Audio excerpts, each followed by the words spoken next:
राम राम साथियों, आज एक्सेल की क्लास का दूसरा दिन है जिसमें हम लोग सीखेंगे कि एक्सेल में माउस पॉइंटर कितनी प्रकार से बदलता है और उसका अर्थ क्या होता है।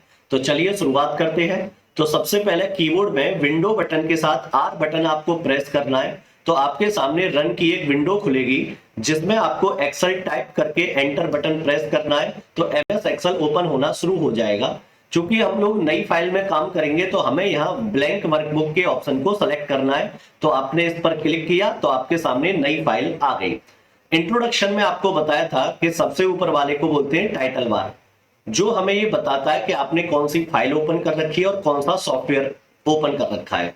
टाइटल बार के नीचे ये है मेन्यू बार, जिसमें file button, home button, insert button, page layout button, formula button, data button, review button, view button और हेल्प बटन और पावर पाइवट के नाम से बटन है। और मेन्यू बार के इन बटन्स को हम लोग टैब भी कहते हैं, TAB टैब। तो इसको क्या बोल सकते हैं? File tab, home tab, insert tab, page layout tab, formula tab, data tab, review tab, view tab. तो ये टैब कहलाते हैं।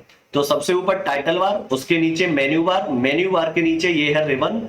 अगर आप किसी भी टैब पर, मेन्यू बार के किसी भी टैब पर डबल क्लिक करेंगे तो मेन्यू बार में जो रिबन है वो छिप जाएगा और दोबारा डबल क्लिक करेंगे तो रिबन वापस आएगा। या फिर मेन्यू बार के किसी भी टैब पर माउस से राइट क्लिक करके अगर हम कोलैप्स द रिबन पर क्लिक करेंगे तो वो रिबन छिप जाएगा और फिर से राइट क्लिक करके स्टिक को हटाएंगे तो रिबन वापस आएगा। तो आप डबल क्लिक से भी छिपा सकते हैं, डबल क्लिक से वापस ला सकते हैं। तो सबसे ऊपर वाला टाइटल बार, फिर मेन्यू बार, फिर रिबन। रिबन के नीचे इस वाली लाइन को बोलते हैं फॉर्मूला बार।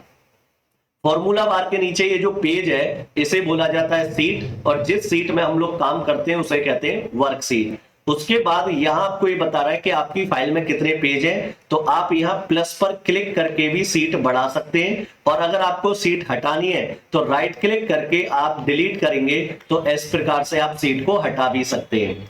उसके बाद सीट बढ़ाने की शॉर्टकट की है शिफ्ट के साथ F11, यानी कि शिफ्ट के साथ F11 बटन हम प्रेस करेंगे, फंक्शन की F11, तो उससे भी हम लोग सीट बढ़ा सकते हैं। उसके बाद नीचे स्टेटस बार है जहां लिखा हुआ रेडी, यानी कि एक्सेल में अब आप काम करने के लिए तैयार हैं। और उसी के राइट साइड में ये जूम आउट का बटन और ये जूम इन का बटन। तो मैं प्लस पर क्लिक करके जूम इन कर लेता हूं ताकि आपको सीट जो है प्रॉपर दिखाई दे।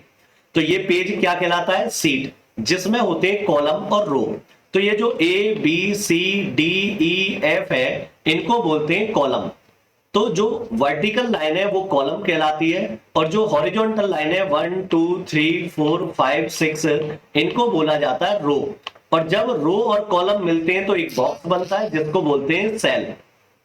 तो इस प्रकार से हम लोग एक्सेल में काम कर सकते हैं। और आपको ये बताया था कि एक्सेल की एक सीट में 16,384 कॉलम होते हैं और 10,48,576 रो होती है।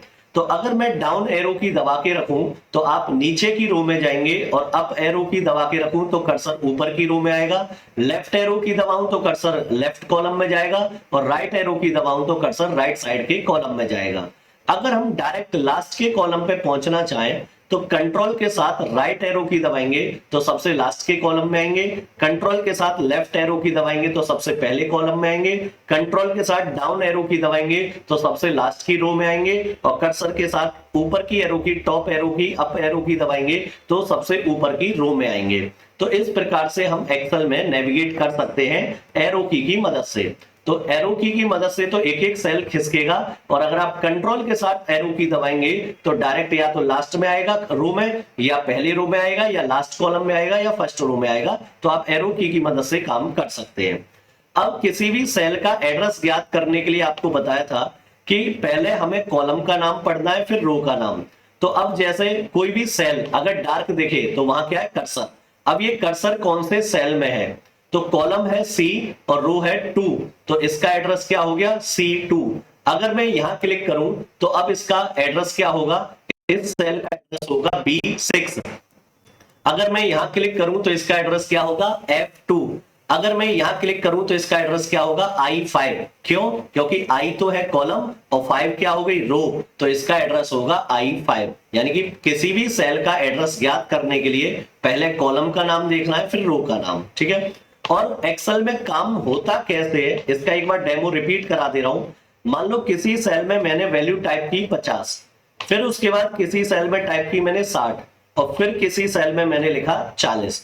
अब मैं ये चाहता हूं कि H2 सेल में मेरा कर्सर है, अब मुझे 50, 60 और 40 जो है वो ऐड करने, जोड़ने। तो किसी भी फॉर्मूला को लगाने से पहले आपको इज इक्वल का सिंबल लगाना है। अब 50 जो है वो कौन से सेल में है? तो ये 50 है B2 नाम के सेल में, यानी कि कॉलम B और रो 2। तो हम क्या लिखेंगे? B2। कैलकुलेशन में हम लोग सेल का नाम भी ले सकते हैं, वैल्यू भी ले सकते हैं, लेकिन आपको वैल्यू नहीं लेनी, सेल का नाम लेना है। तो 50 कहां लिखा हुआ है? B2 में। फिर हमने प्लस का सिंबल लगाया। 60 कहां लिखा हुआ है? D2 में प्लस, और 40 कहां लिखा हुआ है? B6 में। जैसे ही हम एंटर बटन प्रेस करेंगे तो अब आपके सामने रिजल्ट आ जाएगा। तो एक्सेल में इस प्रकार से काम होता है। तो ये तो समझाया था मैंने पिछली क्लास में, अब रिपीट कर दिया है मैंने। अब हम देखेंगे कि एक्सेल में माउस पॉइंटर कितनी प्रकार से बदलता है। एक्सेल में माउस पॉइंटर 7 तरह से बदलता है। अब आपके सामने ये जो बड़ा प्लस आ रहा है, इसका मतलब है कि आप एक से अधिक सेलों को सेलेक्ट कर सकते हो। कैसे? यदि मैं किसी भी सेल पर क्लिक करूं तो सिर्फ एक सेल सेलेक्ट होगा, और अगर मैं लेफ्ट क्लिक दबा के रखूं तो अब आप देख सकते हैं एक से अधिक ज्यादा जो है सेल सेलेक्ट हो रहे हैं। और सेल सेलेक्ट होने के बाद अब आप इनमें जो इफेक्ट लगाना चाहो वो आप लगा सकते हो। तो यदि आपको कोई भी सेल या एक से ज्यादा सेल सेलेक्ट करना है तो आपके सामने ये बड़ा प्लस होना चाहिए। अब आप कहोगे ये बड़ा प्लस तो पहले से ही आ रहा है। अगर हम इस माउस पॉइंटर को कर्सर के नीचे ले जाएं कोने पे, तो अब आप देख रहे हैं छोटा प्लस आ रहा है। अब इस छोटे प्लस का मतलब होता है ऑटोफिल।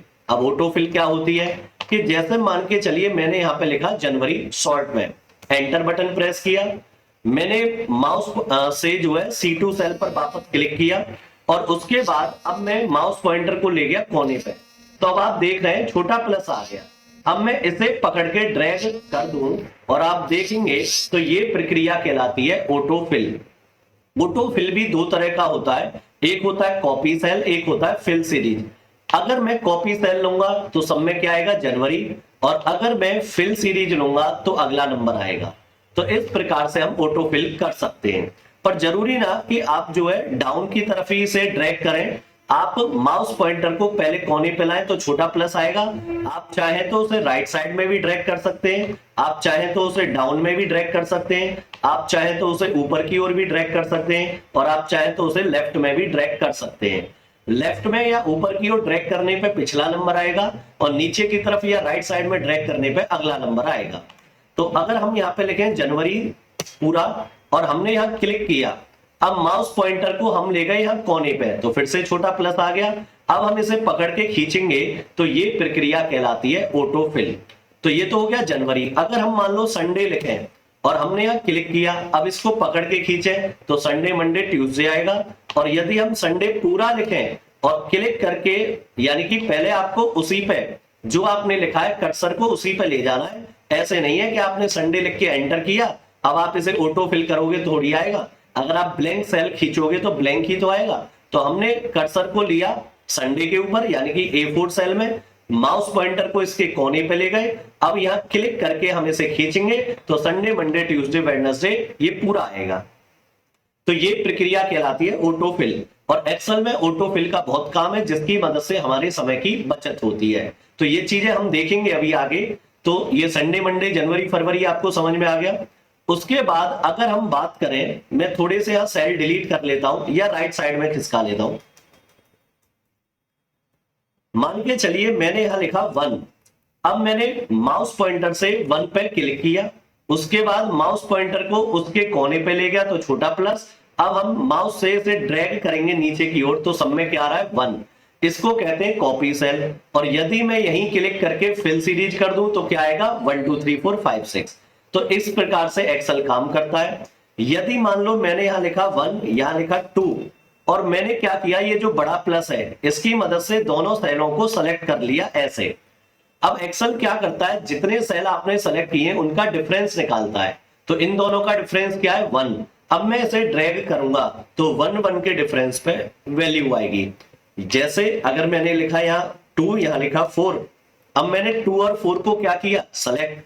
अब मैं इसे फिर से ड्रैग करूंगा तो अब 2 2 के डिफरेंस पे आएगा। अब आप चाहे इसे इवन नंबर समझे चाहे 2 का पहाड़ा समझे या आप इसे डिफरेंस। तो एक्सेल में इस प्रकार से ऑटोफिल होता है। जैसे मैंने लिखा 1, यहां लिखा 3, पर 1 और 3 को क्या किया मैंने, सेलेक्ट। अब दोनों में डिफरेंस कितने का है, 2 का।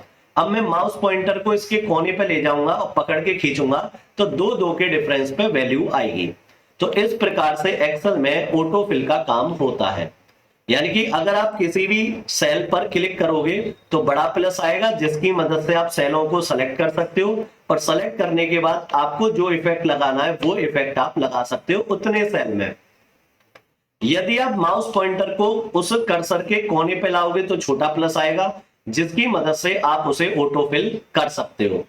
अब उसके बाद करते हैं तीसरे माउस पॉइंटर की। तो हमने क्या किया कि इन दोनों सेलों को सेलेक्ट किया।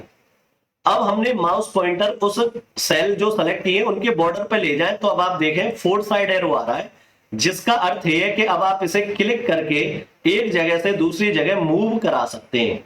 तो यदि आप किसी भी सेल को सेलेक्ट करोगे और माउस पॉइंटर को उसके बॉर्डर पे ले जाओगे तो 4 साइड एरो आएगा, जिसका मतलब है मूव, यानी कि एक जगह से उठा के दूसरी जगह डाटा को पहुंचाना। तो 3 तरह के हमने माउस पॉइंटर देखे। एक तो बड़ा प्लस जिसका काम है सेलेक्ट करना, एक छोटा प्लस जिसका काम है ऑटोफिल करना, और एक बॉर्डर पे ले गए 4 साइड एरो जिसका काम है डाटा को मूव कराना। अब बात करते हैं फोर्थ माउस पॉइंटर की।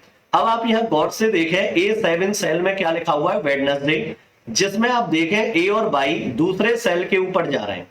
यानी कि अब हम ये चाहते हैं ये जो A कॉलम है इसकी विड्थ बढ़ाएं। तो हम A और B के बीच में माउस पॉइंटर ले गए तो अब आप देखिए माउस पॉइंटर वहां चेंज हो गया, जिस पर आप क्लिक करके किसी भी कॉलम की विड्थ चेंज कर सकते हैं। आप यहां क्लिक करके विड्थ को कम भी कर सकते हैं, आप क्लिक करके विड्थ को बढ़ा भी सकते हैं। जिस कॉलम की विड्थ बढ़ानी है तो उसके शुरुआती वाले छोर पर नहीं जाना, आपको बाद वाले छोर पर जाना है। मान लो ये F कॉलम है, इसकी मुझे विड्थ कम या ज्यादा करनी है, तो इस प्रकार से हम यहाँ पे उसकी विड्थ कम या ज्यादा कर सकते हैं हेडिंग पर माउस पॉइंटर ले जाके। और अगर मैं माउस पॉइंटर को हेडिंग के ऊपर लाऊं, ABCD जो कॉलम के नाम है उनके ऊपर लाऊं, तो आप देखें एरो डाउन की तरफ आ रहा है। तो इसका मतलब क्या हुआ, जैसे ही मैं इस पर क्लिक करूंगा तो अब आप देखें एक कॉलम के पूरी रो सेलेक्ट हो गई। यानी कि कॉलम कौन सा है, F, और रो सेलेक्ट हो गई 10,48,576।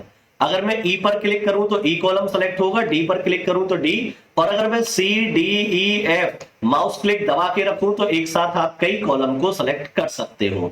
ठीक, उसके बाद बात करें रो की। तो यहाँ 1 और 2 के बीच में ये माउस पॉइंटर हम लाएं तो आप देखें कि इसका जो एरो है माउस पॉइंटर है चेंज हो गया, जिसकी मदद से आप रो की हाइट जो है कम या ज्यादा कर सकते हैं। और अगर माउस पॉइंटर को उस हेडिंग के ऊपर ले जाएंगे तो एरो की आ रही है राइट साइड की तरफ। तो इसका अर्थ क्या हुआ, जिस रो के ऊपर आप क्लिक करोगे तो उस रो के सभी कॉलम सेलेक्ट हो जाएंगे। तो इस प्रकार से 7 तरह से माउस पॉइंटर एक्सेल में बदलता है, जिनका अर्थ मैंने बता दिया। क्या क्या, एक बार मैं रिपीट कर रहा हूं। तो ये बड़ा प्लस जिसका काम है एक से ज्यादा सेलों को सेलेक्ट करना, सेलेक्ट करके आप चाहो तो डाटा डिलीट भी कर सकते हो। उसके बाद छोटा प्लस कब आएगा, जब आप कर्सर के कोने पे ले जाओगे तो छोटा प्लस आएगा, और जिसका काम क्या बताया था, ऑटोफिल। तो इस प्रकार से ऑटोफिल होगा। और यदि आप सेलों को सेलेक्ट कर लोगे और माउस पॉइंटर को इसके बॉर्डर पे ले जाओगे तो 4 साइड एरो आएगा, जिसकी मदद से आप डाटा को एक सेल से दूसरे सेल में ट्रांसफर कर सकते हो। फिर माउस पॉइंटर को आप हेडिंग के बीच में ले जाओगे तो किसी भी कॉलम की जो है विड्थ को आप चेंज कर सकते हो। और माउस पॉइंटर को अगर आप कॉलम की हेडिंग पे ही ले जाओगे तो किसी भी कॉलम को सेलेक्ट कर सकते हैं। और माउस पॉइंटर को रो की हेडिंग पे आएंगे तो रो को सेलेक्ट करेंगे, और माउस पॉइंटर को रो की हेडिंग के बीच में लाएंगे तो किसी भी रो की हाइट को हम कमती बढ़ती कर सकते हैं। तो इस प्रकार से एक्सेल में माउस पॉइंटर काम करता है। तो इसी के साथ आज की क्लास बस इतनी ही। यदि आपको क्लास अच्छी लगी हो तो लाइक भी कीजिए, सब्सक्राइब कीजिए, और दोस्तों के साथ शेयर भी कीजिए, और कमेंट करके हमें बताइए कि आपको हमारी क्लास कैसी लगी। जय हिंद, जय भारत।